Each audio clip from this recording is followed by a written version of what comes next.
Welcome to the Victorious POD podcast with your hosts, Jack Vickers and Tyler Herman.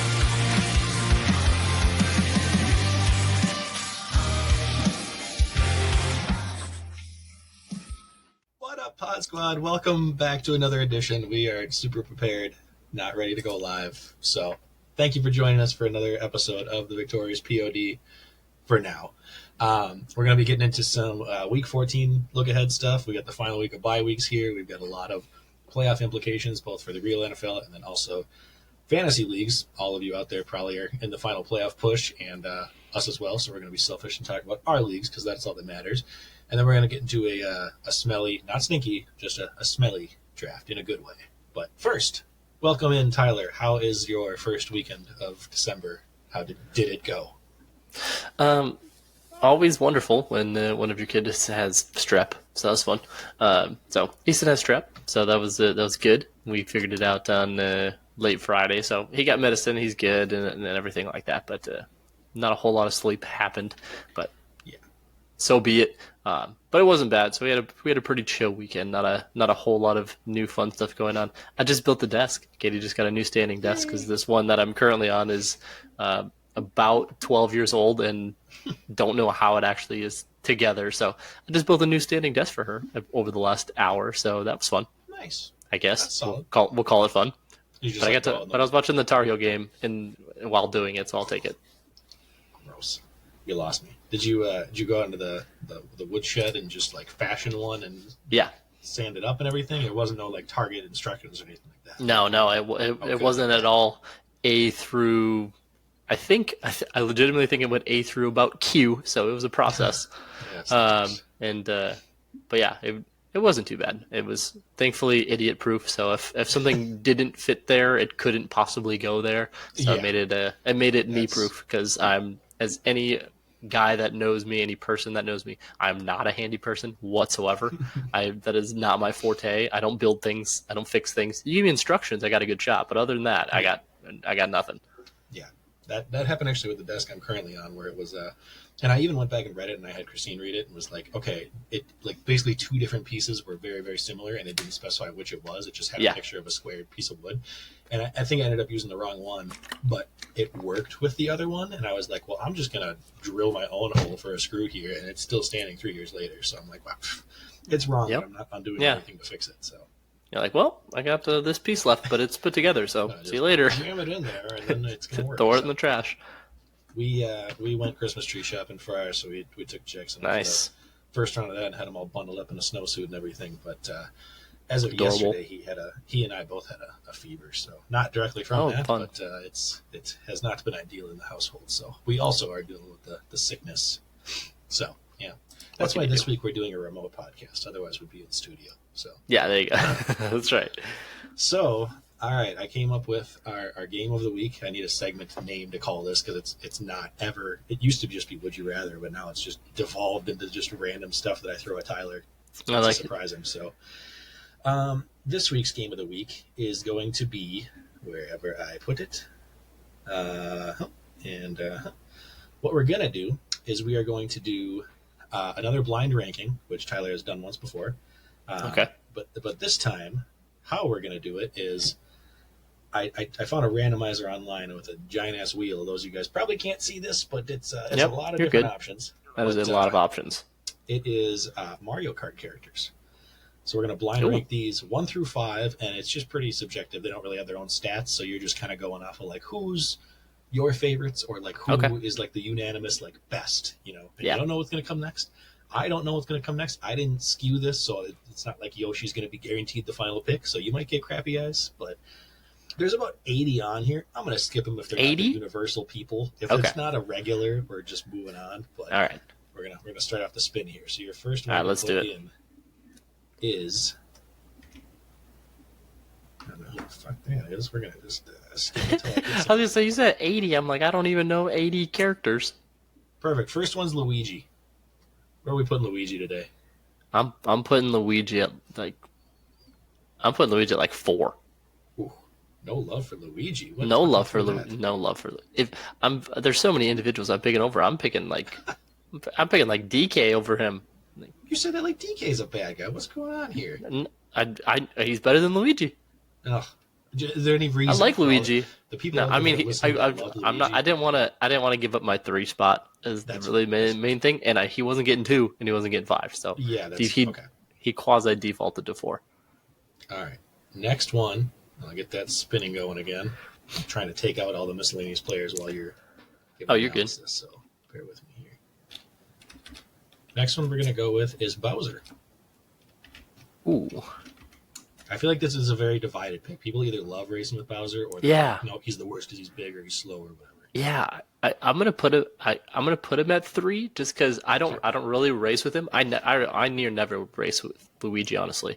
I'll race with Bowser because I like knocking people around. It's fun. It's hard to do, and I usually like the speed element better. But if you get stuck with Bowser or whatever, it is fun to just cut people off and they can do nothing about it. That is true.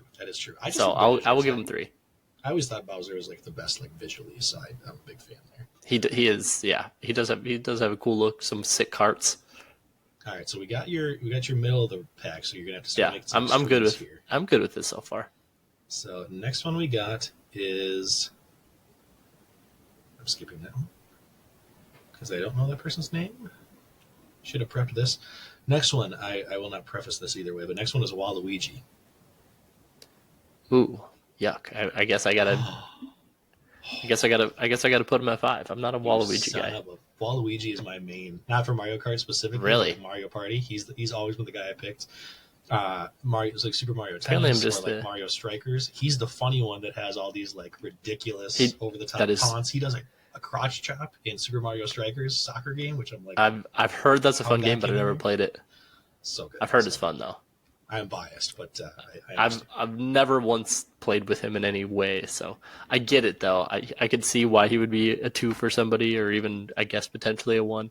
But I've literally never played with him, so I can't give him a 5. That's fair. Or I can't give him a 1 or a 2, I guess. You better hope you love these last 2 people. That's all I'm gonna say. So yep, I'm gonna get I don't even know. You're getting very like boring ones here. So okay, you got Peach. Peach, I guess Peach can have 2. I'm just gonna throw it all out there. Come on, give me a Yoshi or a Mario. I believe in you, Will. I was gonna ask who the other one you're hoping for is. So that's. I mean, I just 2 mains for everybody. Like everybody wanted to be Yoshi. Oh, that's not good. True. I got Dry Bones is who I got, but I'm gonna keep spinning. I don't even know who that is. That's the little it's the skeleton version of was it Koopa? Yeah, that's kind of what I figured. Number 1, you have a variant. You have Metal Mario. I can work with that. Metal Mario is pretty sick. Super Mario Sunshine. Sunshine. Yeah. I can work with that. That's cool. That works out. Yeah, Metal Mario at 1, Peach at 2, Bowser at 3, Luigi 4, Waluigi 5. I can work with that. If it wasn't blind, would you have made any changes here? Were there any that you got stuck with you didn't love? I mean, no favorites, no Yoshi, no Super Fast Toad. Yeah, there, I don't think so. I mean, of them, maybe I put like Metal Mario since he's not like original Mario 2 and like Peach 1. But other than that, I mean, I'm pretty good. If I get you get a Mario variant at 1, Peach 2, Bowser 3, kind of 3 of the main characters essentially, and Luigi 4, and then a side-ish character in Waluigi 5. I'm good. I don't hate it. There's been worse blind rankings, so there have been for sure.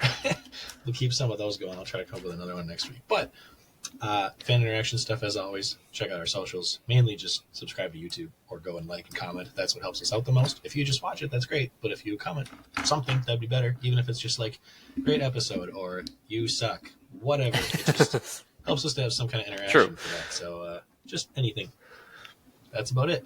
NFL news-wise, we'll hop into that since my intro rambled on for a bit. So, the Vikings 60-second synopsis. Tyler, do you have any thoughts on our game this past week? It was great to not have to stress over a game for 60 minutes. We won the bye week. We did.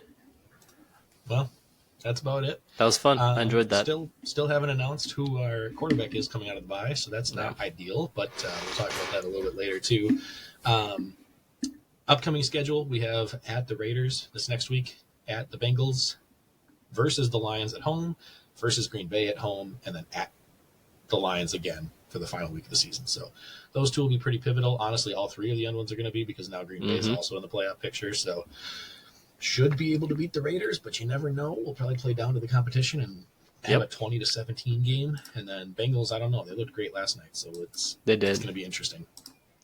Browning looks like a serviceable dude. He does, yes. We're 6-6 at this number 6 seed. Green Bay is also 6-6 for the 7 seed, and there's two other teams behind both of us at 6-6 also. Do you still see us making the playoffs for sure? What do you think we need to be? Like, do you think 3-2 over these last 5 games gets it done, depending on who we win? For sure. I certainly wouldn't put a for sure on it. I mean, from everything that I've looked at and read and projections, I mean, we dropped from 80.5% down to 55% with so many ties and whatnot. So, like you said, we're in the 6th spot right now. We're over the Packers, who are in 7th, because they have the Rams on a head-to-head. Rams are also 6-6. They own the tiebreaker over the Seahawks, who are also 6-6 after their loss to the Cowboys. So, I mean, it could go certainly any way. I think for us to for sure be in, I think we're going to have to for sure get to 9. I think we got to win at least 3 of these last 5, in my opinion. I think we need to win 2. 9 and 8, I think gets us done. Yeah, I think we have to win the Green Bay game, because at this point, neither of us can afford a loss. I think that's fair. And we have to split with Detroit. If we lose both to Detroit, we basically lose our advantage on the division, which is where a lot of these tiebreakers go to. Correct. So even if we do a slip up with Cincinnati or the Raiders, I think we'll still be fine if we steal. Or if we get 2 of those final 3 games and split the next 2. So that's my goal. If we come out and lose either one of these 2, though, it makes it a lot tougher, where we have to rely on beating Detroit. So that's scary. If we can just win these first 2, then I think it takes a little bit of the pressure off. But I agree. You can easily see, I feel like Green Bay's playing better currently than we've played the last couple of weeks leading into our bye. So could easily see them stealing basically our spot, and we fall out and have the Rams or the Seahawks hop in at 7. So Packers Giants this week. Not great for us. They easily could win 4 of their final 5 games, like, no problem. So it's they say Giants, Bucks, Panthers, Vikings, Bears. Like, their schedule sounds much nicer than ours. Yeah, every other game seems like a probable win. So having to face the Lions twice is going to be tough. We'll see if we stack up there, because they're probably the team we would end up facing as the 6 or 7 seed. So we'll see. Correct. Yep. All right, moving into the NFL pick'em. We had a 4-way tie coming into this past week, and through week 13 now, we've got a little bit of spread out, but it's still very, very tight at the top, with some other teams joining the picture. So I'll recap week 13, and then Tyler's going to bring you guys through week 14. So as we wind down here, we used 2 of our final 8 teams remaining for everybody. Nick stayed at the top, going 2-0 last week, getting the Colts and the Falcons correct, so he's 20-6. I am still tied with him on the back of a 6-game win streak. I'm doing well towards the end of the season, but all the good teams left. The Dolphins and the Chargers got wins for me, so I'm still at 20-6. Tyler had to kind of go with Carolina because he had to use them somewhere, so he got that wrong, but he got the Cowboys right, so still 19-7. Nate also tied with him because he got Jacksonville wrong last night, but he got the Bucs right, so they're both right in the hunt. Mac is 1 game off of them, getting the Bucs right, but then the Titans wrong in that overtime loss, 18-8. Foster right behind him, so definitely still doable. Only 3 games off the lead with 6 to go, but he got Bucs and Rams both correct. Connor down at 14-12, got the Bucs and Lions, and then Joe 12-14, but he's on a 5-game win streak, so he got the Bucs and the Dolphins right. So very, very spread out across the board. So what do we got for week 14 left? Yeah, going into week 14, between Jack and I, we got a lot of similar teams. We saved a lot of the good teams. So I'm going Baltimore over the Rams and San Fran over Seattle. So hopefully 2 pretty straightforward ones for me. Jack is also going Ravens over Rams, and then he's going Cincy over Indy. So difference there. We both still got Cincy to use. I'm going to save them for probably week 16 for me. I think they play the Steelers, but just to have a little differentiator. So Jack will still have a nice big team on me. So if he gets this one right, might lock it up for him. I think this it'll be a huge one, and especially because on the opposite side of that, Nate is going Indy over Cincy, so that'll be a big one to separate from the pack. And then San Fran over Seattle, Connor going Indy over Cincy, Chargers over Denver, Joe going Patriots over Steelers, and Vegas over Minnesota. Ouch, Joe, that hurts. Foster going Giants over Green Bay, and Chicago over Detroit. Interesting strategy. I like it. He has to use them. I don't know. He's got to use them eventually. Nick going Cincy over Indy, Green Bay over Giants, and Matt going Green Bay over Giants and Carolina over the Nolans. Yeah, being tied with Nick as the 2 on top, I felt better using the Bengals and seeing he also did, because at least that way, if I'm wrong, I don't lose first. I might have you or Nate catch me, but if the Bengals win, like you said, not only do I kind of get that one out of the way, but also Nate pretty much falls out because he's 1 game back now, and that gives us, me and Nick both, a pick over him. So he's kind of going all in here, so we'll see. I totally get the move, and it could be either way. As far as a bigger season-long pick'em, we got the MinneZona Sports NFL season-long pick'em on CBS Sports app, so shout out to those guys. We've been kind of tracking this. Tyler and I had stayed in contention all year, and then a couple of weeks ago I made a decent move up to the top, so now officially through week 13, me and this other guy I was tied with for 3 weeks straight finally had different teams picked, and I got both of them right. Very, very close, but I am now the official leader at 131, sole possession of first after a week, which feels good, but there's a lot of gross ones this week that I don't love. Tyler had 8 last week. He is in a 5-way tie for third at 126, so still very, very close as well. As far as the week 14 we got going on, there are several that I probably will still switch between now and then. But there's a lot. There's like 3 that I genuinely keep going back and forth on. But I'll give you guys my picks as of now, and we'll see if they stay. So Steelers in an easy one. I've got the Saints and the Lions and the Texans all pretty easy as well. Currently I'm going Bengals over Colts because that's also my NFL pick'em and the other one, so we'll see. Browns over the Jags, especially if Trevor Lawrence is out. That's my confirmed lock still. I've got the Ravens over the Rams. I've got the Falcons right now over the Bucks, though I think that one could be very interesting. Vikings over Raiders, 49ers, Chiefs over Bills. It seems like the consensus one, but it could be you never know. The Bills could figure it out. Another tough one for me is the Broncos over the Chargers. I have them currently just because the Chargers seem to just play down for whatever reason and underperform, but I don't know. And then Cowboys over Eagles, probably the toughest one of the week. I have the Cowboys. They're the slight favorites right now because they're at home. I just can't imagine the Eagles losing to them, but I didn't expect them getting smoked last week either. Packers over Giants, and then Dolphins easily over Titans, rounding it out. So, yeah. Any clear differences for now other than the obvious coin flip ones? I mean, like I said, I'm 5 back, so I told you I'm either coming up there for second or I'm going to take 15th. So I mean, I'm taking Indy over Cincy, and it doesn't feel great. I mean, so I got to go that difference for a coin flip. I'm going to take Jacksonville over Cleveland and see that one there. Other one, I'm going to go Tampa Bay over Atlanta. Divisional game. I'm just going to hope for a close one. That one hurts. I know. That one hurts my soul a lot. And then I'm going to take Chargers over Denver. Just simply, they're playing at home, and it's a coin flip divisional game. So some of those divisional game coin flips, I'm going to take the opposite team. Just to either I'm going to gain for sure, or I'm going to be completely out of it. One of the two. So, and I do have, for what it's worth, I also do have Dallas over Philly. Yeah, simply for them playing at home, and that defense is crazy good. And we see Philly struggle a lot when they play good teams, is what it seems like. And so they've been blitzed, but when they've had to play really, really good defenses, we saw that last week with San Fran, and so I think we see it again with Dallas, who's probably the second best defense behind San Fran. Yeah. The really crazy one with that Chiefs and Bills game, 2 teams we've talked about the last 4 years being in the AFC champion hunt. They're both 2-3 over their last 5 games. So that just is crazy to read. They're playing really, really bad. Yeah. Both teams are playing really bad. All right, moving into some general fantasy talks. We've got another one of our favorite segments here. We're going into swimming upstream.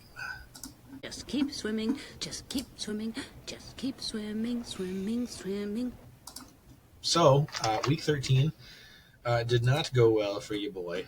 Went Derek Carr, and he went out of the game injured, missed a decent chunk at the end there, so that was not ideal. They had him listed as head, back, and leg injury or something. It was just 3 different things. My man is having a tough couple weeks. Yeah, so an 8.94 for me. I haven't had a down week in a while, so that one's tough with injuries. Tyler tried to sabotage Jordan Love, and he went up and put up 23.6 against Kansas City, so didn't work to sabotage, but worked for the swim upstream. So moving this into the total season standings, I stayed at QB8. I'm at 224 odd points. I'm 4 points back from QB7 apparently, so I'm very, very, very close. Despite a rough week, I could have been way up higher. Yeah. And then Tyler, somehow still QB17 despite putting up almost 24 points. So that makes no sense. But No. I'm None. QB2 at 175. He's 32 points back at QB12. So could be close. Again, we keep having quarterbacks drop like flies. So you're probably going to pass like the Burrows and the Trevor Lawrences still and see what happens. Possible. So, week 14, I get the first pick now. So, of course, now that I have the first pick, I don't get to use Jordan Love anymore because he's in the 60 percentile. But Yeah. I am holding my breath, and I don't feel great about it, but I'm staying in the flames with Jake Browning versus the Colts defense. I looked at Josh Dobbs because he was one of the other ones projected highly this week, but I don't think that means anything until they announce that he's the starter because I could easily see them picking Jaron Hall. And even if they say Dobbs is the starter, for me, there's no guarantee that like if he comes out and has a bad half that they don't just Correct. like Nick Mullins or Jaron Hall instead. So because of that and because of Carr being questionable and like not feeling good about him and not knowing if Jameis is going to be the starter, I'm just going with Jake Browning and hoping he can look good again with weapons against the Colts. Yeah, I mean, completely fair. And like I said, that's the reason I went with my guy. I'm going with Minshew against Cincinnati. So we're just going to have a nice little QB battle. Is really the only other option on the list besides whoever the Viking QB is. And like you said, you could pull a Patriots and rotate guys in and out the entire game. So I'm just going to take Minshew over against Cincinnati. Their defense is absolutely terrible. So it's a good matchup. Hopefully we get apparently a 34-31 game, Jack. Yeah. Big barn burner would be very helpful. So please no Zach Moss versus Joe Mixon. That's all I ask. Yeah, no question. All right. Really quick, I won't delve into these too hard, but we do have some ship it or skip it's this week, so we can just do the vote and then move on from there. But with the news, I'm sure everybody saw all over Twitter that Brock Purdy is currently the now new MVP favorite. That's crazy. Ship it or skip it that Brock Purdy finishes top 2 in MVP voting. I won't go crazy and say that he wins it, but does he at least get top 2 in MVP voting? 3, 2, 1. Yeah. Tell me why not. I have zero reason. Oh, he deserves it. He looks absolutely incredible. He 100% deserves it. But when it comes to the actual voting, for whatever reason, if Philly and KC and whoever turn it around these last few weeks, it's all of a sudden going to be like, all right, hey, look at that. Hurts and Mahomes should be MVPs of the season, or even like throw a Tyreek in there and whatever, just with the type of season he's having. Top 2, will he be on the MVP ballot in top 3? Sure. I was like top 2. I feel like somebody will turn it around and steal votes undeservedly from Purdy because he deserves to be somewhere in that top 2. Yeah, agreed. He's playing incredible, but everybody will just say, "Look at the weapons he has," and blah blah blah blah blah blah blah. He is a great quarterback. Yeah. I think it'll all come down to honestly just because all of them are playing well enough, and the name point that you mentioned. I think it'll come down to the record. If the Cowboys can beat the Eagles this week, they both sit at 10-3. I think the Eagles still have the tiebreaker over Cowboys in the division, but I read somewhere that the 49ers would then have the edge at 10-3 with, like, if they're tied with the Eagles as well, they have the edge. Correct. Yes, I believe so. Yes. So assuming they win this week and the Eagles lose to the Cowboys, all three are 10-3, but the 49ers then take the 1 seed. If the 49ers can get the 1 seed, or even the 2 seed, that'd be huge. That would be huge for voting. Yeah, give them Brock Purdy the edge. So. Yep. And I don't think Mahomes at this point should even be like top 3. I don't either. It should be like Dak and Dak, Purdy, Hurts, Stroud, Tyreek, McCaffrey. Yeah. That'll never happen. Anyway, I know. I wish. Number 2, the Bills, who are currently 6-6, will miss the playoffs. For context, they're 1 game behind the 3 wildcard teams right now, the 5, 6, and 7.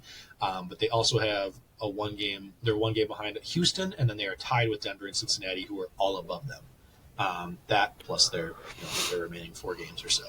So Bills missed the playoffs this year. Skip it or ship it. 1, 2, 3. Yeah. Yeah. They aren't playing well enough to even be deserving of a wild card. The turnovers continue to be a thing. Their defense is not helping them, hurting them immensely. Josh Allen has been doing great beyond the turnovers. I get you can say beyond the turnovers, and that's a huge portion of it. But you see so many arguments. He is the one who keeps them in games, and the defense continues to ruin it and give people short fields. Yeah. So Josh Allen is very good at football. Does he have mental lapses more than once or twice in a game, yes, and turn the ball over too much, yes. But if they didn't have Josh Allen, they would be getting absolutely annihilated in these games. Yeah, agreed. My take is more based on, so like looking at the three teams above them, Pittsburgh, Cleveland, and Indy all are down to their second string quarterbacks at this point. I think the Bills are better and probably could catch any of those teams if it weren't for their terrible schedule they have the rest of the year. Yes. So they've got the next, like they've got the Chiefs this week, obviously, which unless they steal a game, I mean it's unlikely. But then beyond that, they've got the Cowboys, slightly easier against the Chargers, but that could be a 50-50. The Patriots, and then the Dolphins. So 3 of their final 5 weeks: Chiefs, Cowboys, Dolphins. Like, it's not literally favors when you have to perennial playoff teams and potential Super Bowl contenders across the board. Like I don't see it. Better than the group of teams above them, except for maybe Houston, and who's playing better right now, and Denver, who's been on a hotter streak. But like, they've got the edge as far as everybody else is missing key players. But I just think the schedule is going to keep them out. Even if you go 3-2 here, I don't think that's enough. So I don't think so either. So I'm with you. And then final one, we kind of talked about with the Vikings earlier, but your opinion, ship it or skip it, that the Vikings should stick with Josh Dobbs coming out of the bye this week. 1, 2, 3. Interesting. I'm that'd be a little different consensus, but I get why not. My argument for yes would be, honestly, give the start to whoever, obviously we don't know yet, who's been getting the reps the last whatever week and change. For me, it's Dobbs, just because I think a lot of that rushing floor is helpful. I think he'll be, after having such a bad game, I know everyone's like, well, look at that. There's the perennial backup, and I don't disagree with that. But we've also seen what his peak can be and what really good can be. And when you look at somebody like Jaren Hall and a rookie, do you want that much unknown when you're still in the playoffs, or when you're still in the playoffs right now? Do you want to go out there and say, hey, let's just see what happens with that? And I don't know that a lot of NFL teams want to do that or like to do that when they still have that hope, and they're not ready to move on to hey, let's see what we have in this guy, when they still have a chance to make the playoffs. And a lot of it will change with JJ coming back too. So I think he's going to help whoever the quarterback is. But that would be my argument for Dobbs, is he's been in the system, had those snaps, have those reps, a couple weeks in. I think they should continue with him, but I would get why not. Yeah, and I pretty much agree with most of what you said too. I think this is more speaking from like a want and hope versus logical NFL, because like we've talked before, teams aren't going out intentionally trying to tank for the most part. Like, they're trying to win regardless. They're not looking at like, oh, we're not probably a real contender in the playoffs, so we're going to just not worry about it as much. I totally get that. This is more speaking from like just big picture, like farther down the road wise. Like, it would be very, very nice to see what you have in Jaren Hall, if anything, because when he came in, he looked okay for a little bit for that last drive or so, and then he gets the first start. The team was prepared to go with him. I get they didn't have Dobbs at that point, but they were prepared to go with him, and then it was basically cut short in the first quarter. We never got that chance to see it. So my thought is, I would love to find out what he looks like in game for, like, not just a drive here and there, for like a full game before the season's over. And if you're not going to do it this week, I don't think it makes sense to do it, because you don't want to throw him to the wolves in a divisional game. If you're going to do it at all, you're going to pick a bad opponent, which the Raiders are the worst of ours remaining left. And if you're going to do it, you do it coming out of the bye week, where you have an extra full week to prep the rookie and go through stuff. So my only fear is more of like, this is our best chance to see what we have in him. And if it doesn't work, it doesn't work, and we go back to Dobbs, or we bring Mullins in for the second half, whatever, if it's an abomination. But you should still be able to stay in this game, even if you have a rough half from the rookie. And it's not necessarily even that I believe that he's going to be the answer, like, maybe we found our guy for the next year. I just want to see what we have, because we need to know what we're doing, whether we're drafting a quarterback or trying to re-sign one of our guys or going out for somebody else. Like, it'd be nice to know if he's at least feasible as a backup option, if nothing else. So those are my reasons for that. I don't think it means that we should just stick with him the rest of the season even. Like, I'm very open to going to Dobbs rest of the way too, or Mullins, whatever helps us win the best. But I've said it before, based on some of our slip-ups, especially these last 2 weeks with the Bears and the Bengals, it's clear that we're not a legit threat this year. And so I'm not as worried about, like, we got to just, like, win every one of these games that we can and really stay in the hunt for it. It's like, I still think we can win this game and the Bengals game next, even if we try it. I just want to see even for a half of what it looks like. So that's all. Yep. All right. enough about that. We're going to move into the unique league side. So Bob Squaws and Butt Cheeks, Tyler and I both went 1-1. It doesn't matter anymore. He's 18-18, somehow staying exactly balanced at 500. And he even had a team on bye to make sure he wasn't off. And I'm 16-21, so the leaders on both ends are far ahead. That's all I'll say about that. 20 seconds worth. So sorry, we have to talk about this next league next, but not as painful as last week. Guillotine, Tyler's already dead, so it's not anything new, but did I survive with the asterisk now? Yes, into the top 5, so there's only 5 of us left, which is crazy. The 18-team league, very, very all about consistency and still hanging in there. This week I had the high score of the week, so for once didn't have to sweat again. It's been 2 weeks now where I've been relatively towards the top and just not having to worry after like a month straight of panic mode and close cuts. So it was kind of back and forth between like 3 or 4 of the remaining 6 teams who was going to end up being cut, but we ended up having one drop all the following players. So Jalen Hurts, Etienne, Gibbs, Zach Moss, Tyreek Hill, Michael Pittman, Jamar Chase, Cooper Kupp, Adam Thielen, TJ Hawkinson, and George Kittle. So obviously not a normal team, but when you're playing in a 6-man league, which this essentially is now, everybody's really good. So deciding who to buy and who to spend money on this week and not spend money on and all that stuff it's tough because everybody looks good on paper, but like, are they better consistently for your team than in the next 2 weeks? So big and notable bids from the previous week. If there's any that were good or bad values or surprising to you, feel free to chime in. But Ben had the big one of the week with Keenan Allen for $82. I also bid $82 and he had the tiebreaker, and I'm so angry, but he had a down week, so I guess maybe it worked out. I got Kamara for 43. I also got Chris Olave for 17. Someone else got Lamar for 7. I got Saquon for $5 on a little bye week stash. Someone got JT for $5 on the hopes that he comes back sooner than later. And then I had Brock Purdy for $3 for the start of the week, subbing him in last minute instead of whoever the heck else I had, Kyler. So Kyler, yeah. Any quick surprises on that? Otherwise, I'll just... Yeah, I mean, nothing crazy. I mean, Keenan for 82 is obviously nice for every week except for this week, so made the most sense with the amount of money they had left. Essentially, that was like a Jack and Ben $1 over what everybody else had for their max, and just whoever got him. So if Jack would have went $83, but so touche, Ben. Kamara, so I mean... Yeah, exactly. But Kamara, I think for 43 is an absolute steal. We talked about it a little bit back and forth, and it was like this. That's the guy who just the amount of receptions that he has and his role in this offense right now is absolutely absurd with Carr. So I think that's huge, and he's legitimately a top 5 or 6 potentially full PPR running back for the rest of the season. He's been absolutely phenomenal. It does scare me if Carr's out this week, because I think that hurts Kamara. Agreed. It's not a good time for that to happen, but or for Taysom Hill, because I got both those guys in my lineup right now, so we'll see. As far as unique thoughts or surprises or takes from the last week or heading into this week, I don't really have bye weeks as an issue anymore. There's a couple teams on bye, but it's not going to affect most of us. Derrick Henry has looked great the last 2 weeks. That's been amazing. It's nice to hear he's not actually in the concussion protocol, so he should be fine for next week too. Kyren Williams now back-to-back weeks since he returned, where he's continuing to do exactly what he was doing before, so I feel amazing stashing him since like week 6 or whatever he went down.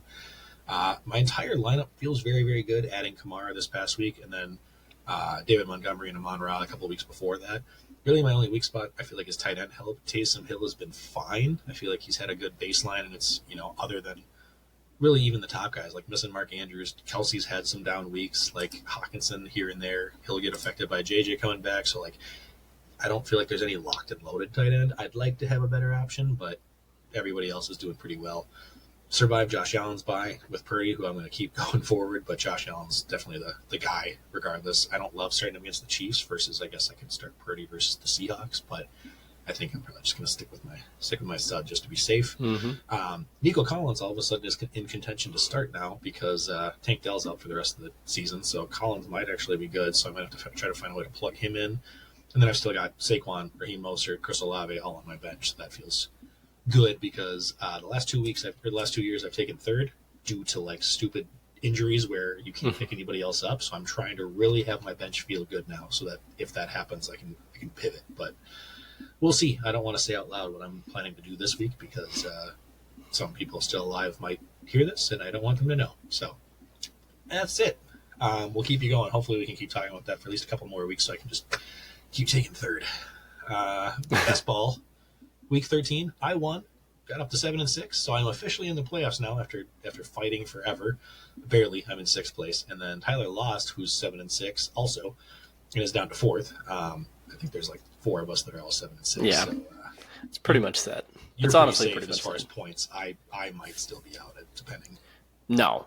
I mean, what it'll come down to is so Traz, I think, is like 40 points behind you or something like that. So not to say that's not possible in best ball, because you see a lot of 160, 170s and 130. So it's certainly possible, but that's what it would take. Traz would need to win, you would need to lose, and him outscored you by 39. So between the other two, I think, that are also at 7-6, I think it's me and maybe Alex. I think we're up 80, 90, 100 points. So not likely possible there. So pretty much is going to come down to you or Traz. Or if I win and you or the other guy in 5th place lose, then I could maybe hop up a little bit. We'll see. Oh yeah, seeding wise, yeah. But just as far as kind of the 6 that are in, they feel pretty set. Just kind of wins and losses will pretty much determine seeding, because the top 2 have their buys and have had their buys for a few weeks now. Once again, my entire bench is non-existent, so my starters are going off. I put up 170 points, and my bench was sub 20 overall. So. Phew. It's I feel such like as best ball. A very flimsy team because everybody else is hurt. So I'm not gonna lie.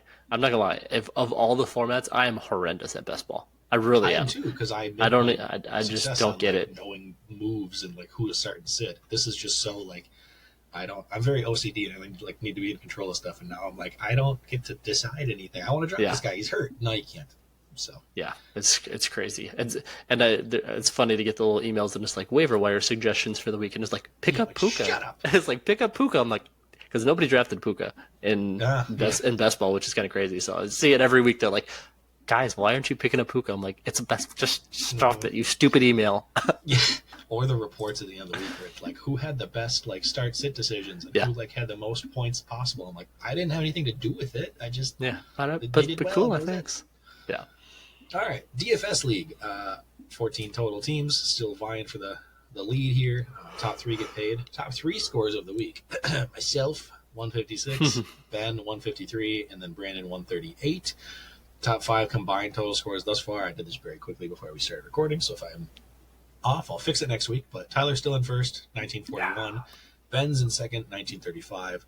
Jordan stays in third despite a down week this week, so he's got the lead padded a little bit. He's at 1820. I am up to 1774. I moved up from 6th place, so I caught up a little bit on the top 3 there, and I just need to get into third, and that's all that matters. And then Nick right behind me, 70. I might have done that math wrong, but Nick is also in the top 5 in the 1700s. So top quick values of the week. Brock Purdy, quarterback, 32.5 points, $6,100. I talked about him on last week's episode, so shout out there. James Conner versus his old team, 25.5 points for $5,800. Deebo Samuel, 6,200, got you 38.8 points. For context, if you did that stack like I did this past week, like I told you guys to do, $12,300 of your $50,000 lineup got you 71.3 points from just those 2 guys. So yeah, that's great. You'll hear the rest of my team. Most of them were very, very bad, but it was just on the back of the correct stack that got lucky. And then Sam Laporte at tight end, 32 points for 5,600. So we'll go into a little bit of that more in the betting corner. But now, matchup recap. Wonderful. Well, we'll spend a little bit more time on our matchup recap here for our league since they're. I don't want to. It's stressful. It's very stressful. Stupid. But usually you get to this point and there's a few, like maybe a game or 2 or 3 that don't even matter going into week 14. Every single matchup in our league this week has some type of impact. And I don't just mean for seeding. That's a big part of it, but it literally, every single matchup will determine who is in, who is out of the playoffs, and we also have a last place punishment that will also be decided. So we'll get into that in just a second here. But for the quick Week 13 recap, as far as the wins and losses, I took down Ryan, Glick over Josh, Jay over Foster, Jordan over Ben, Alex over Jack, and Walters over Rice. and Walters over Cassie. So I jumped up to first at 18-8. I went 1-1 in the week. Ben went to 0-2, and Jordan went 2-0. So Ben and Jordan are at 17-7 and second and third respectively. Josh and Alex in fourth and fifth, both at 15-11 respectively. Jack at 15-11. Jack at 14-12, and in the last spot for sixth. And Glick is still in at 2, also at 14-2. Very close in points. Jack is ahead by 5.2 points. So going into week 14, literally every matchup matters. Me and Jordan play each other, so likely the winner of that will get one of the 2 buys. Ben and Josh play each other, so we'll see if Ben can sneak out a buy. So essentially me, Jordan, and Jack are locked into 1, 2, and 3, just because we're a couple games ahead and points tiebreakers for everything. So 2 of us are going to get a bye, and then one of us will have the 3 seed. And then 4, 5, and 6 have all very well yet to be determined. So again, Ben versus Josh, Glick versus Jay, Alex versus Foster, Jack versus Walters. So literally none of them are playing each other. So you all have the opportunity to go 2-0, 1-1, or 0-2. So it's legitimately pretty much you guys all can determine your own destiny for the most part, especially because points are so close. So you guys play some good defense, play some good offense, get that top 6 score. So it's going to be a fun one. There's so many things that can happen. And Ryan and Cassie play each other, and they're both far enough down that they're in 11th and 12th respectively. Ryan has the points tiebreaker, but he's 2 games behind. So he needs to win and be in the top 6, and Cassie to not get in the top 6, because obviously if he wins, Cassie loses. Yeah. So he needs to win and get in the top 6, and Cassie to not get in the top 6 because he's 2 games behind. So literally every single matchup has impact this week, and I wouldn't have it any other way. I have 3 mini fun facts for you that I just discovered while you were looking at this while you were talking. But first off, between Glick and myself, if you look at everybody's like playoff odds and stuff, Tyler, Ben, and Jordan are locked in at 100%. I'm ahead of Glick in the standings at 6, and he's at 7. If you look at ESPN's playoff percent chance, he has 62%, and I have 60. Why is that if I'm ahead of him? You even have more points and everything. They just love Glick's team a little bit more. The same record. I don't know if it's based on like who's playing who or what. Or maybe I don't know. I would assume. Against, but I'm just like, why the fuck do I have less? So anyway. I don't know. That's funny. ESPN is ridiculous. Number 2, so like either Glick or I is going to miss the playoffs, likely at above 500, which is frustrating. Yeah, that's crazy. Us 2 at the 6 and 7 seed have the most points scored against us in the league. He is most, and I am second most. So everybody else above us in the playoffs has less points, and then everybody below us out of the playoffs has less. So like, usually it's a team that like isn't making the playoffs because they're bad anyway. But the fact that like one of us is very definitely going to get shafted more than likely. Mm-hmm. And then number 3, fun fact, Tyler and I are separated on points 4 by 0.3 points, and he is going to be the number 1 seed, and I'm going to maybe miss the playoffs. So yeah. That's gonna be very, very fun when that happens. I hope that. Don't be jinxing me. He will have a bye, and I might miss the playoffs. How? If I even go 1-1, I'm out because Ben and Jordan have the points 4 on me. Like, yeah, but they both have to go 2-0, and it's tough too. Okay, you have as good a chance of having the number 1 seed as I do of missing the playoffs. That is true. I do enjoy that fact a little bit more. There's my fun fact. That's fair. It's not fun at all. That's crazy though. I was going through it late yesterday and today, and while the game was going on and all the different scenarios, and as soon as Jamar scored enough for Jordan to beat Ben, I texted him. I'm like, all right, dude, it's me and you head to head next week. One of us is getting a bye and one of us is not. That's just how I feel. It's going to come down. It's going to come down to legitimately our matchup because we both can't go 2-0 this week and jump Ben. And I think Ben will do enough and be there close enough to go 1-1. And if he does that, that's good enough because he'll have the points tiebreaker. So it's going to be crazy. It'll be a fun Sunday. It's also not set up for me well because I just looked at my lineup for the week for the first time. James Conner and Trey McBride both on bye, and Ramondre Stevenson out for weeks. So cool, great. That's why ESPN projected you, Laura. That makes a lot more sense. I don't know. It could be. Could be. Anyways, okay, cool. Moving into less stressful stuff. That was fun. Dynasty League wise, we'll let you go first for how you did in both leagues. Tell how I did also. Yeah, so DFB, I won. I beat Jack. And I kind of did what I needed to do and had him not perform as well as he typically does in this league to at least make it possible here going into this week. So it's 100% going to come down to me or Jack in the playoffs. So Jack plays kind of a mid to lower tier team, and then I play Alex. So for me, so we're both 7-6, or I'm 7-6. Jack is 8-5. So I need to win.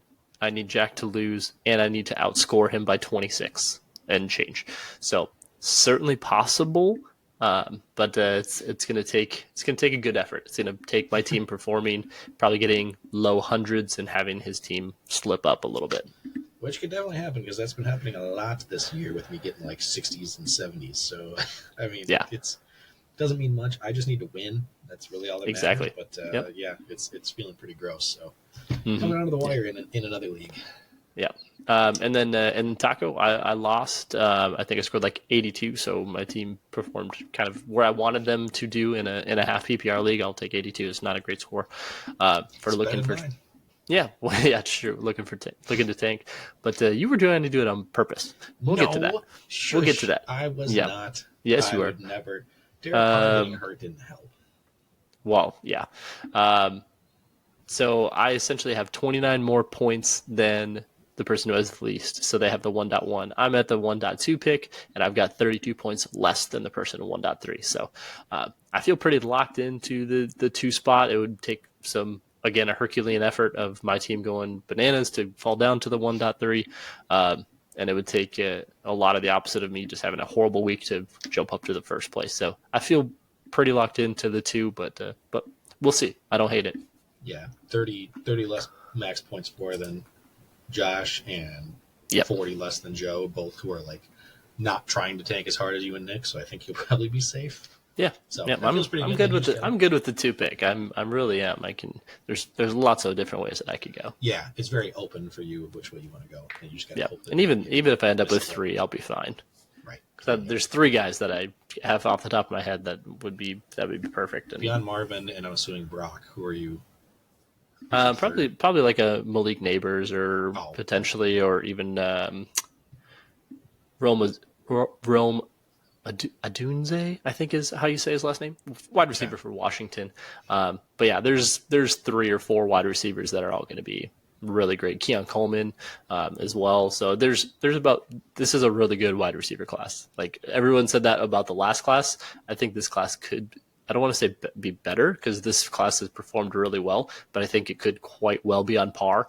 And Marvin Harrison, I think, would have been the number 1 receiver in probably the past 2 or 3 wide receiver draft classes. He's that kind of difference maker from everything that I've seen and heard.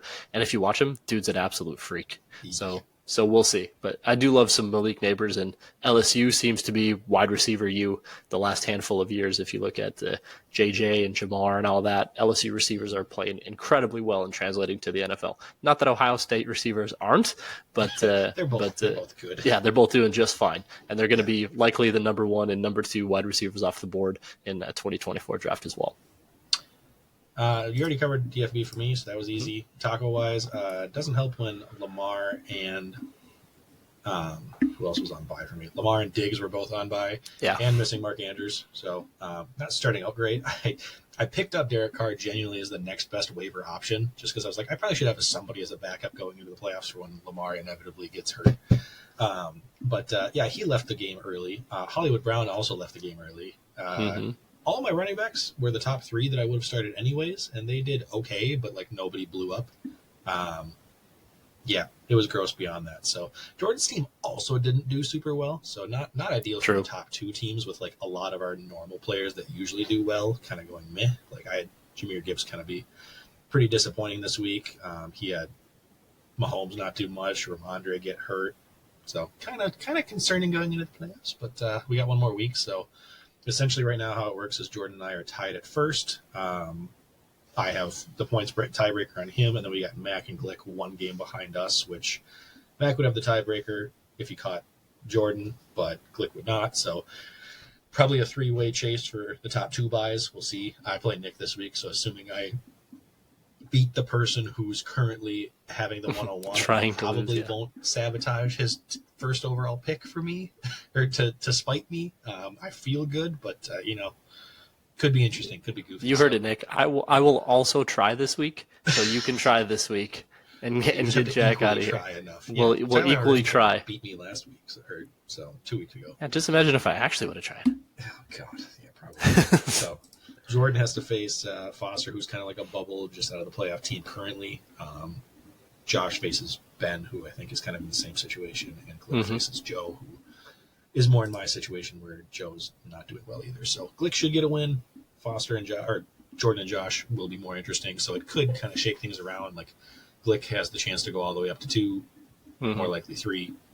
Jordan could fall all the way down to 4, but its top 4 is pretty locked in. So we will see. We're just all out here trying to make sure Mac doesn't win back to back and blow the league up. So, anyways, none of that. Now we're in the betting corner. Finally, we made it. Lovely. So I broke the number 1 betting rule. I had a horrible Sunday, which due to injury, but we'll get to that in a second. And so I just chased on Monday and kind of doubled down. I was like, I'm either gonna have a horrible week or I'm gonna make it all back. And thankfully, I made it all back. So I don't advise this. Please don't do what I did.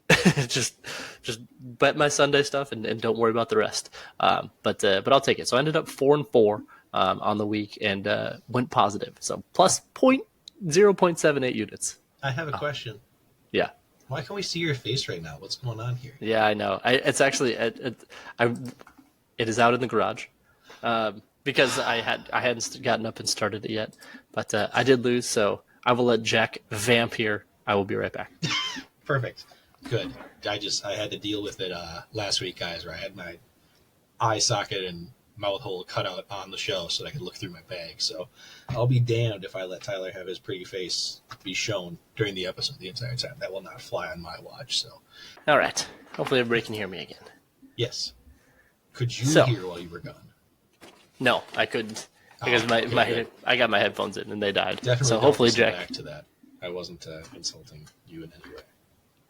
Oh, perfect. Sounds good. So it's a good thing that I've got final editing power. So things you love to see. I did tell everybody, don't worry, Tyler's going to get a bag on his head so he's not distracting you with his good looks. So. All right. Oh, your bag is much more professional. You got big ass eyeballs. Well, they didn't work effectively well, so I'm just going to go ahead and eat the microphone.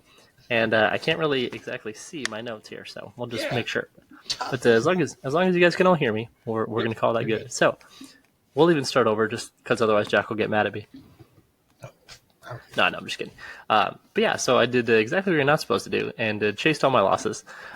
So Sunday we were brutal. We had to try to get the Brian Robinson, and we were doing really well until he got hurt. So I had his over 10.5 rushing attempts, over 55.5 rushing yards. And by the second quarter, he had 7 attempts and 53 yards, and then hurt his hamstring and was out for the game. So that's brutal.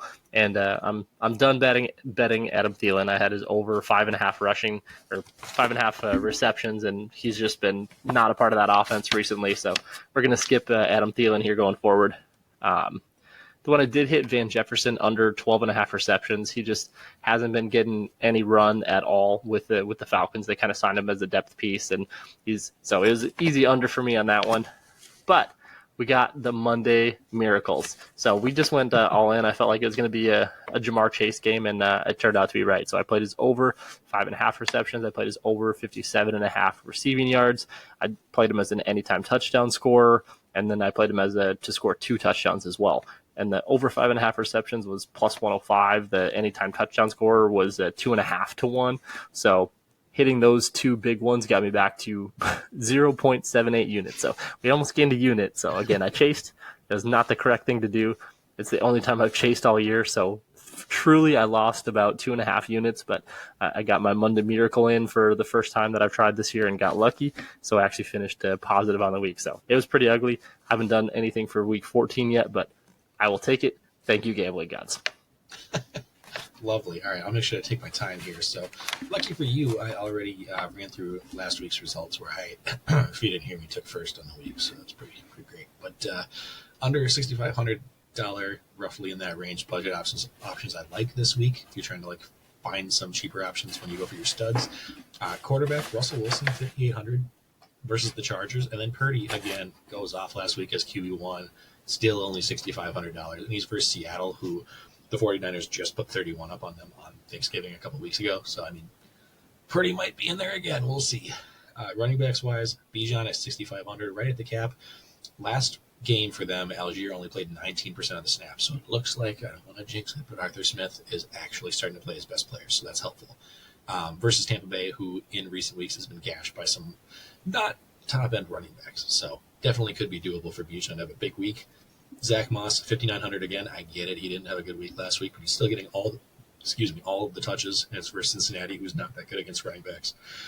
And then Keaton Mitchell, sneaky $4,900 guy coming off the bye, so people might have forgotten about him, but he's kind of like the Devon Achane Jr. version right now, where he's just electric with touches. He's not getting all of them, but he's getting more, starting to pull some away from Gus Edwards here and there. Wide receivers wise, Rashee Rice, 5,400 versus Buffalo. I think they're going to throw a lot. I think he's starting to become the first option, which is nice. He's doing well even on weeks where Kelsey isn't also doing well, so could continue to ride in the flames with him. And then Josh Downs had a down week last week, but he's still getting all the routes run, and he's still getting a ton of looks. It just didn't turn into much last week. So, again, Indy versus Cincinnati. I think they've got a so-so secondary that can be thrown on.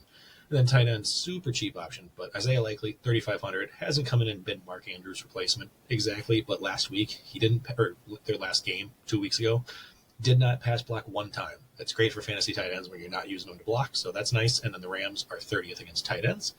Lastly, super cheap defensive option right now, but the Browns came out at 3,000. They're already a great defense, and they're versus Jacksonville, and I feel like this line didn't move to account for the fact that Trevor might be out and Christian Kirk is also going to be out. So could be a very sneaky defense that is already great. And that is all I got. Yay, Tyler gets the bag off now. You did it. We need to figure out what our punishment is next. That was less fun than I anticipated. Yeah, we've literally done the exact same amount. I ran like 3 weeks off, 3 weeks in a row after you won like 3 weeks in a row, and now we're back to the exact same ladder of punishment, which we don't know what that is because neither of us have gotten that far yet. It's always usually been me as the test dummy, and then you've joined me. So yeah, we'll come up with something and we'll tell you guys next week. But now we are into the weekly draft. So last week's episode, we had best cartoon animals, and it was very, very close to split. I won't go through every single channel, but we also incorporated Instagram and Snapchat. So getting all the people out there to just get some different takes. So basically every single platform was either tied or with one vote either way. Tyler ended up winning 22-20, so it was very, very close. And for the third week in a row, we continue to have Reddit completely disagree with all of our friend groups because I won that 79-47 for the unofficial. It doesn't matter because they're all strangers vote. So just bananas. It's so incredible. That is the greatest trend. I'm like, I feel like more votes makes it seem more consensus, but then it's also just like, how is this not lined up yet? So yeah, not even close. So maybe it's a generational thing on who actually uses Reddit. I have no idea because I'm not gonna lie, I'm never on Reddit, so I don't know. I say that, but I'm like I could be totally wrong. I don't know what generation uses Reddit, but I would assume it's not the older generation. No, I would assume it's more like our generation, but I'm on it a lot more now because late at night when we're trying to not wake the baby up, TikTok or Facebook isn't an option for watching things, so I just go onto Reddit to like read articles of stuff. But it's all like that's fair. Fantasy football or like TV shows or games I've played or whatever. So it's there you go. It's very not smart intellectual things, but it's just like my entertainment that I can do that doesn't make noise. So that's I like it. I like it. So that brings the season 2 total to a little bit closer again, 6-4 in my favor as of now. We're going to keep running through or keep the track going of who's got what. Not a ton of crazy fun takes. We had shout out to my nephew Lane, who's out in the Marines right now, but he had time to respond and vote saying Team 2 because Tigger, who was the final pick, he was like Tigger no contest wins it. Yeah, he's great. Meanwhile, another guy, Jake, from ADH Dads, said Team 1 doesn't even have anyone who can speak English. It's all gibberish or mute characters. Scooby-Doo kind of can, I guess. And then I reminded him nicely, it's not it's not which team would be better in a debate or a presentation. It's Yeah. just who do you like better? Because he was like, Yeah. but what's the context? Are they fighting to the death? Is it like a competition? Is it a race? I'm like, it's just who Sometimes you you can just like people. like. Yeah. And then a couple of other people both said like Scooby over everything. I like Team 2 overall more, but Scooby Doo wins it. So once again, That's what I told you. Undefeated. He's not. Yes, How dare you? I think Scoob is undefeated. Is he? I feel like that's right. We need to just find ways to incorporate him into everything. So What's the greatest smell? Scooby Doo. he just kind of has that. Yeah. So He yeah, just this has week's that topic- aura. This week's topic is best smell, and I didn't change the asterisk, but I Jack believe is it's the you. first pick because I believe you so. took Scooby Doo. So That is correct. Just to make sure you couldn't have it. I There's don't not know really a if I- clear one. I was There's just gonna say, not I a don't clear know that I one though. love having the one. I would love to have 2 picks instead. Yeah, I don't I'm know looking at my though. list and I have a lot of them. Before we start, Oh, I always God, ask there's this, so many. Do you want to go 6 if we just go quickly, or do you want to stay at 4? I don't know. I have no idea. I can't ask you mid-draft because you always decide it based on if you feel like you're winning or losing. So I'm Oh asking yeah, you now. and I've been right so far every time I haven't. Son of a- Yeah. I have I enough mean, we to can- barely go 6 if you want. Otherwise, we can just keep it. Yeah, I mean, fuck it. We can go 6. Why not? I should say I have 11, so I don't know if that works. Oh, I don't know. I don't know how many I have. 1, 2, 3, 4, 5. If all of our lists are gone, we can go Yeah. 10 or go 5. Yeah. Whatever. I'm good. Let's do All right, it. perfect. I've got about 5 even first overall picks, so I would like to have all of them. Yeah. And then Deal. They're yours. I am gonna go. God, I'm gonna probably make this wrong because it'll be other ones that'll come back. I'm gonna go with probably a consensus one that people talk about a lot. It's just because it's the great way to start your day, and I'm gonna go with the easy one of coffee. Yeah. Just the smell of coffee. I would argue, I don't know if it's a hot take, but I think People don't like the people taste, like but the smell's smell of amazing. coffee more. Yes, it's 100% The accurate. amount of times people just do like the, and then it ends up sitting there and they Yeah. dump it out, not drink. But it's just the smell is just like wakes you up. It warms you. It just makes you feel like you're like, okay, I'm either going to survive the day or I'm going to have a nice, relaxing morning, whatever it is. So, Yeah. There's a million of these, and it's going to be crazy, and it's going to be so much personal preference for this one too, because coffee would have been my first pick. There's no makes you feel question good. about Usually that. You're like, oh, really? No, but coffee's it. So Okay. I love that. One of my number ones for sure. It's no contest for me just because I love the warm, and it's about 80% of the reason we moved out here.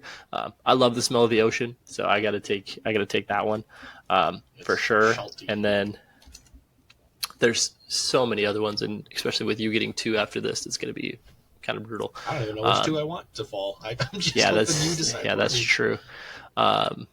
So I'm gonna go with. It's always so brutal after the fact, but when you first walk up to it, everybody loves the smell of a nice bonfire. Yeah. So Yep. I got to take the bonfire. You love it when you're there. It's horrible the next day. I was So gonna say, let's. least favorite smell. I'm smoke on my gonna. clothes. Yeah, I feel like I'm gonna alienate people to be like, I No. think it's in your clothes forever. But I'm like, No, we're talking about in the moment. bonfire smell is just so perfect. I So will preface the angry group me people and say this is in the moment smells, not right. So those are my 2. There's the there's ocean. so But then you have sand in your clothes because right. I'm like, no, you love the it's smell not. of the ocean. That's so good. So give me the ocean. Give me a good bonfire. Bonfire was probably going to be one of my 2. If that I was, 'cause figured. it's I figured just- it would be. When it's the same kind of thing as coffee, but it's just like I'm going to have a fun, relaxing night now because it's just like. So good. All right, let's see here. I was expecting you to take some others to narrow it down, but you didn't. That's what I mean. There's so many. One I am going to do. It's a great question. I will do. God, do I just stick with the consumables category and just cover that whole thing? There you go. I'm gonna stick with the breakfast theme, and I'm gonna go with the smell of bacon because I think that's Okay, just yeah, that's a fine. safe one. I think That's that's fair. Safe again, is right. again, same thing. I would almost say that like the smell is even better than the taste at times, where it's just like I 100% agree with you. you can feel it down the hallway, just like oh, let's go. Like half the time you're just like scrambling for breakfast and you're like, go grab a muffin or I'll make some cereal. But this is like, oh, somebody made breakfast. Like I'm gonna eat now. So. And then your house smells like it for the whole day. So yeah, I hate being the one to cook it because I just get my arms singed completely. But it's great. Put it in the oven. I'm telling you. Yeah, I've never done that. Oh, you do a it's the way to go. griddle thing and go that route. It's the way to go. Look at the splatter. Cooks pretty even. Pull it out after 8 minutes. Flip it. I don't know how many minutes. That was a completely arbitrary number. That was so specific. Well, I don't know. I don't take 7 minutes and 42 seconds. We have 2 kids. You remember the last time we cooked an entire breakfast meal? The answer is never. That's fair. Eat half a Pop-Tart. It's already 100%. God. You know, if we weren't going 6, I probably would stay away from the food category because I'm already getting very heavy into this. Yeah. But Jack just loves food. Apparently, I love the smell of food. I love the idea of food more than I like. Yeah. There you go. But I'll round out my draft with non-food items later, maybe. Yeah. Because most of my draft is food now that I'm looking at it. I'm gonna go with just like because it also stays in the home forever. I'm gonna go with just like chocolate chip cookies. Like someone's baking cookies in the oven. That was the correct. Permeates the house. Yeah. Okay. That was the correct choice, and I told you I was like I'm going to lose this now because we're going 6 because I would have got 100% gotten cookies because there's no way you were going 3.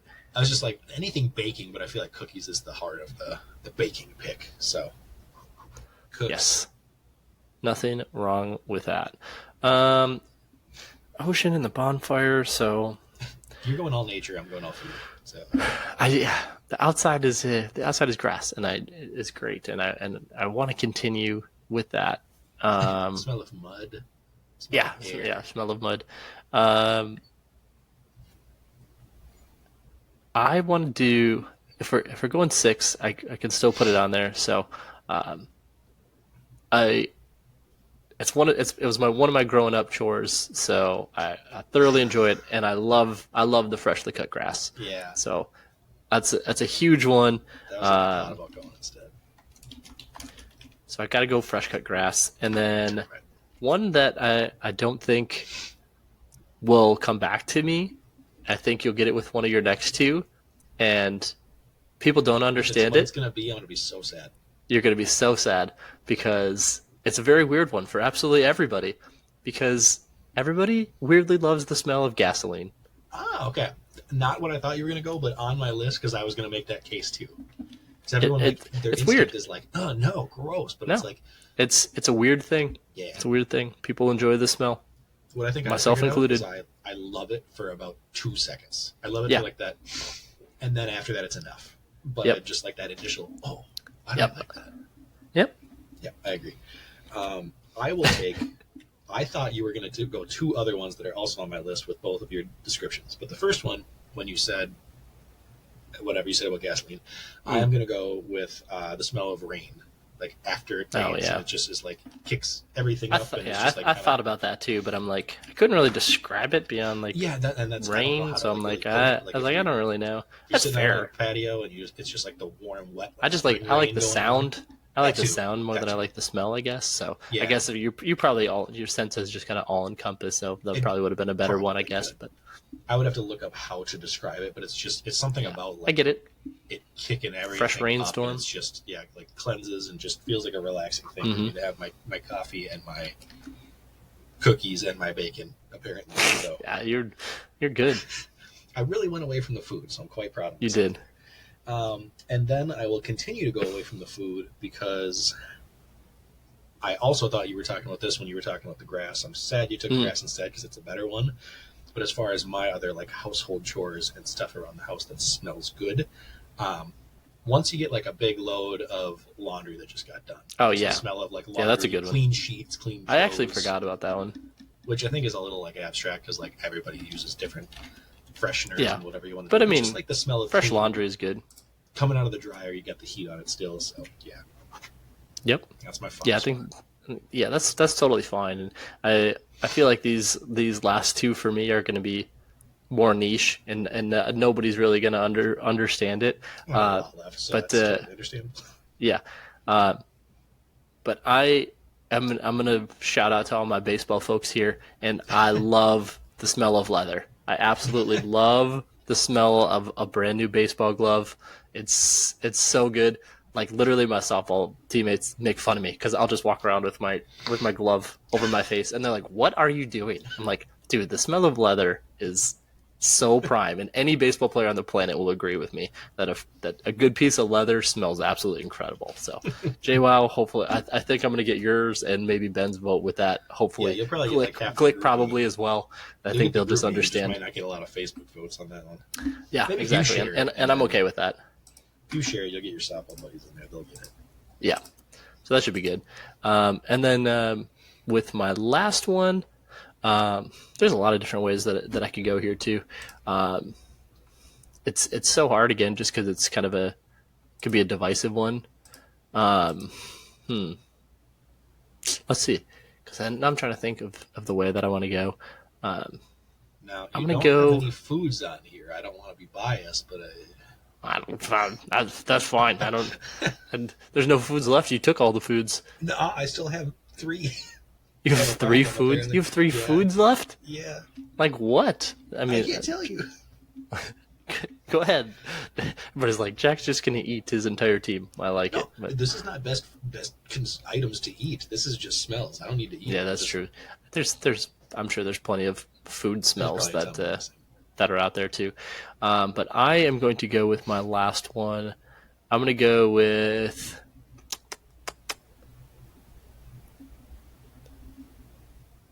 I think I'm gonna go with just a scent. I'm gonna take lavender. I'm gonna take the relaxing lavender. It's used so often. We have little shower tabs that are lavender scented. It's just so relaxing. Use it in like a bath salt is good. It's aromatherapy candles and whatnot. So just scents in general. Some people like kind of like vanilla and things like that. So I figured Jack's gonna take cake or something ridiculous. Lavender cake. But so I'm gonna take that specific scent. I love the relaxing scent of lavender. Very strongly was considering taking vanilla with my last pick before you even said that, just to counteract it, because I like the scent of vanilla and stuff. I get that. Also, but it's more of like just it just smells very sugary to me, and it's not my forte. I'm not really a bakery guy. I'm not really a sweets guy, so it doesn't do much for me. Mm-hmm. Rounding out some the foods besides vanilla, because that's not what I'm going to go with, but because I agree, lavender is a superior scent thing. Fresh baked bread is also amazing, but it was more of I wanted to go the cookies route, and they seemed too close.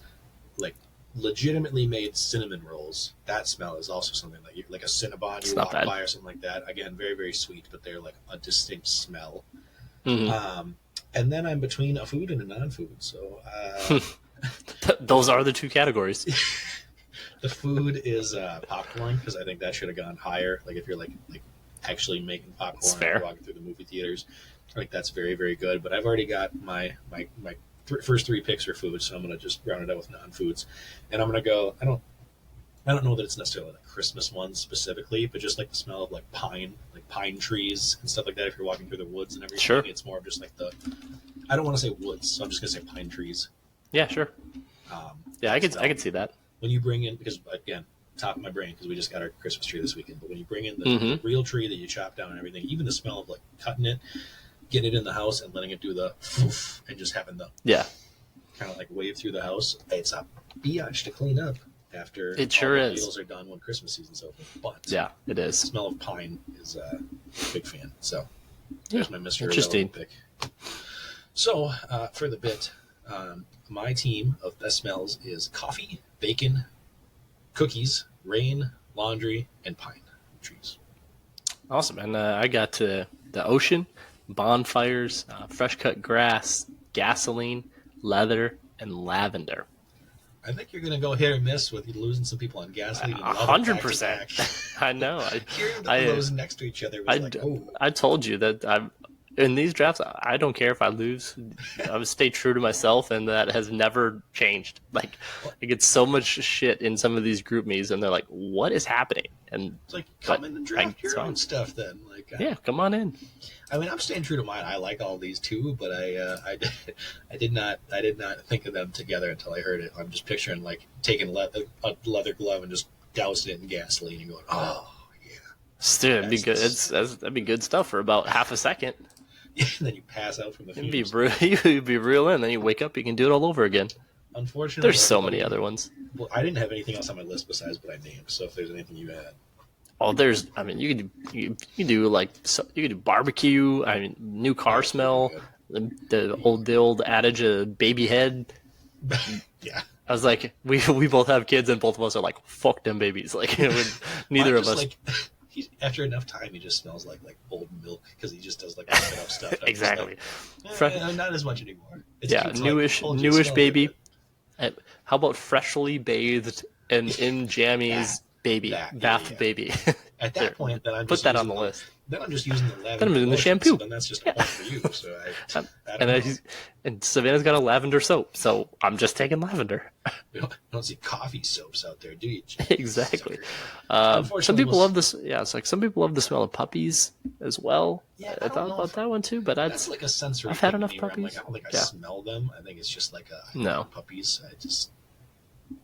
Yeah. So I think those are the only other ones that I had, but we pretty much use all the big ones because you don't have Scooby on your team. So I mean, it's already over. Yeah. So what's the point? Yeah, that's true. Yeah, you got pine trees or something about Scooby or in the woods or something.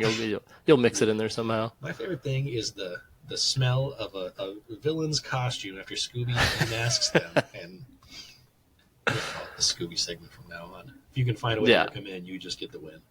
Perfect. Right, I like so that. Next week, after this long tangent, we're either going to do best crime movies or best slogans, like business wise, or whatever. So you can pick the top. I picked like the last 5. You can pick which one. All right, I'm going to go best slogans because nice. I know you're not a big movie buff guy, and I know not everybody will see every movie we pick. So we're going to go slogans. We're going to deep dive into just some creative ones. Now, we're not going like most famous. I'm not just going to go, I'm loving it with McDonald's. We're going to go like best, like clever or like good. So if anybody has any that they want to write in there, let us know. All right. I like it. Next week, week 14, let us know ideas if you want to join on the show. Anybody is welcome to hop in here. Yeah, that's all I got. Friends of the show will be linked down below. Where to find us on our socials will also be linked down below. Tyler, what else do we got? Send us off. Yeah, not a whole lot. Appreciate everybody listening as always too. So we're back on track. We got these Tuesday going, so I'll get everything worked together and should get it out sometime tomorrow, being Wednesday. So appreciate all the listeners. Shout out to all the friends of the show, MinneZona Sports. You guys have been great, so appreciate all the shout outs you guys are getting. Jack's taking this down, and I'm either taking 2nd or 7th, so or somewhere worse. So we're enjoying that, so we appreciate that. We'll continue to do that and support that.